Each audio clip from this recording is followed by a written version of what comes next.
E pra të dashur miq, ja ku po ritakohemi me një histori që në fakt është e çuditshme. Një burr i cili ka paragjykuar bashortën e tij për një trup të gjerë, domethënë ka qenë çik në peshë ajo, dhe ka komentuar për pamjen e saj që kjo pamje në fakt ka sjell edhe tradhëtin. Rrëfimin e shkruan gruaja e cila është shumë e thyer në këtë mes. Ajo thotë, emrin nuk dua ta tregoj, por historinë time dua ta tregoj. Një histori që për shumë vite e mbajta brenda vetes sepse më vinte turp. Turp për diçka që sot e di se nuk ishte realisht kur faji im. U martova e re, si shumë vajza, besoja në dashuri, besoja te familja, besoja tek përjetësia. Kur u njoha me të, ai më bënte të ndihesha e veçantë. Më thoshte që isha ndryshe, që kisha zemër të madhe, që buzëqeshja ime ndriçonte dhomën, dhe unë realisht e besova. Por pas martesës gjërat filluan që të ndryshonin. Në fillim ishin komente të vogla. Duhet që të dobësohesh pak. Mos ha kaq shumë. Shiko si duken gratë e tjera. Por unë i merja si qa ka realisht. Qeshja, mundohesha ta kuptoja. Pastaj shakat u kthyen në ofendime. Nuk tërhiqe më nga ty, më thonte. Je e trash, shife si e bër nga pas. Si nuk ke turp që të dalësh kështu. Çdo fjalë ishte si një thikë e vogël që realisht mua më priste nga brenda. Fillova të shikoja veten në pasqyrë që të mos më pëlqente asnjë gjë. Nuk shihja më buzëqeshjen time, shihja vetëm kilogramët që ai më numëronte çdo ditë. Provova dieta të ndryshme. Provova të mos haja, provova të ndryshoja mënyrën se si vishesha. Por sado që përpiqesha për të nuk mjaftonte kurrë. Më e keqja nuk ishte pesha, ishte mënyra se si ai mua më bënte të ndjehesha. E pa vlerë, e pa dëshiruar, e turpshme. Në familje nuk flisja fare, kisha frikën, mendoja ndoshta ka të drejtë, ndoshta nëse do psohem do më doj si më parë. E dija që diçka në fakt nuk ishte në rregull, por vazhdoja ta fajsoja veten. Deri në ditën kur realisht unë zbulova tradhtin. Nuk ishte me një të panjohur, por ishte me kunatën time. Kur e mora vesh, ndjeva sikur toka mu hap nën këmbët e mia. Jo vetëm që më kishte tradhtuar, por me një person që hynte e dilte në shtëpinë time, një person që më përqafonte, që pinte kafen me mua, që më shihte në sy çdo ditë. Kur e përballa nuk kërkoi falje, nuk u ndje fajtor fare. Ai tha, shiko veten, çfarë prisje, je e trash, një burr ka nevojë për diçka më të bukur. Ato fjalë realisht më shkatruan, po në të njëjtën kohë edhe më zgjuan. Për herë të parë kuptova që problemi nuk isha unë, nuk ishin kilogramët e me, ishte mungesa e respektit. Ishte karakteri i tij, ishte mënyra se si ai e shihte gruan, si diçka për t'u krahasuar, për t'u kritikuar dhe për t'u zëvendësuar. Ajo natë ishte nata që kur qava më shumë se kurrë. Por ishte edhe nata kur vendosa të mos qaja më për një njeri që nuk më respektonte. Nuk ishte lehtë të largohesha, kisha frikë nga gjykimet, nga fjalët e njerëzve, nga fillimi, nga e para, por e dija që të qëndroja do të thoshte të vazhdoja të vdisja pak e nga pak çdo ditë.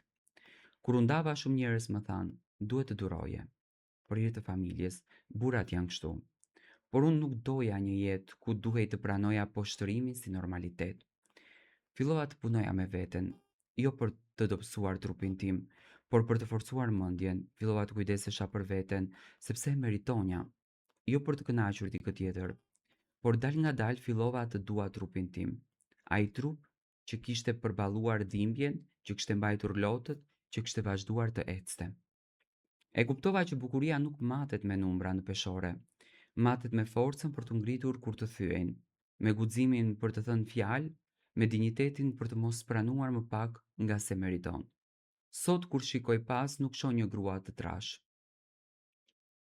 Shoh një grua të fortë, një grua që mbijetoi poshtrimin, tradhtin edhe turpin, dhe që doli realisht më e fortë nga kjo ngjarje. Unë them që nëse dëgjoni këtë histori dhe dikush ju ka bërë të ndjeni të pavlera për shkak të trupit tuaj, duhet të dini diçka. Nuk je ti problemi. Njerëzit që ofendojnë, që tradhtojnë, që ulin, ata kanë boshllëqe brenda vetes dhe përpiqen t'ju mbushin duke shkatruar të tjerët. Mos lërni askënd të të bind që vlera jote matet me peshë. Mos e lër askënd të të bëjë të ndihesh më pak. Sepse dashuria e vërtet nuk të turpëron, nuk të krahason, nuk të zëvendëson. Dashuria e vërtet të pranon, të respekton dhe të ngre lart. Dashuria e vërtet është mbi të gjitha. Mëso të duash veten, sepse kur e do veten nuk pranon më kur të trajtosh si opsion. Kjo është historia ime dhe sot un jam më shumë se mjaftueshme. Në fakt kjo është historia e një gruas e cila ka jetuar në realitet me dhimbjen. Tani unë e di që shumë gra shqiptare kanë këtë problemin, domethënë shumë burra paragjykojnë, nuk flejnë në krevat me to, humbet dëshira për marrëdhënie intime, humbesin emocionet, sepse ajo ka hyrë në peshë, burrat fillojnë të tradhtojnë, krijojnë emocione të tjera, krijojnë ndjesi të tjera në fakt me femra të tjera dhe sidomos kur historia përfshin kunatën. Paramendoni kunata, ja merr kunatës burrin, pse? Sepse burrit i pëlqen trupi i saj. Unë mendoj që familja është shumë e rëndësishme dhe gjaku i familjes ka vlerën më të madhe. Tani të shkatrosh familjen tënde për një linjë trupore, për një trup më të bukur të kunatës dhe të bësh budallallikun brenda shtëpisë, kjo është më e tmerrshmja dhe këtu në fakt lindën pyetja se deri ku njerëzimi do të çmendet dhe deri ku do të na mban kjo tokë, nga që çdo ditë dëgjojmë histori nga më të ndryshme.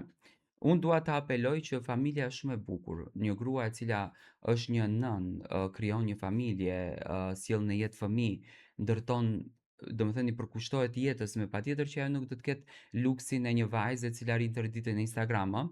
Mendoj që burrat duhet të ndajnë jetën publike nga jeta familjare. Jeta familjare nuk të jep luksin që ti të merresh me pamjen tënde, me trupin tënd, me estetikën tënde, sepse ti ke angazhime, ke fëmijë për të rritur, ke jetë për të bërë dhe duhet me patjetër që diçka nga vetja të lësh pas, egot e tua ti lësh pas, për të patur nesër një sukses në familje. Dhe në këtë rast, unë mendoj që ky buri ka qenë shumë gabim, një herë turp t'i vije, ja them kështu publikisht, për të gjën që ka bërë, po njerëzit turp nuk kanë sot në këtë ditë, turpi ka humbur, dhe për këtë arsye një thënie e bukur profetike është thotë nëse nuk ke turp bën çfarë të duash. Dhe unë me këtë gjë dua që ta përfundoj këtë histori për t'ju thënë të gjithë shqiptarëve që dashuroni familjet tuaja, dashuroni gratë tuaja, e bukura fund nuk ka, por të bukurën e mundemi ta ndërtojmë vetë. Dhe e bukura është kur dashuria vjen nga shpirti, kur dashuria vjen nga zemra dhe kur një familje është e gëzuar. Ne do të takohemi sërish së bashku, ju vazhdoni si gjithmonë me subscribe dhe komentoni mbi historitë tona, jepni mendimet tuaja, krijoni debate të ndryshme për këtë ngjarje.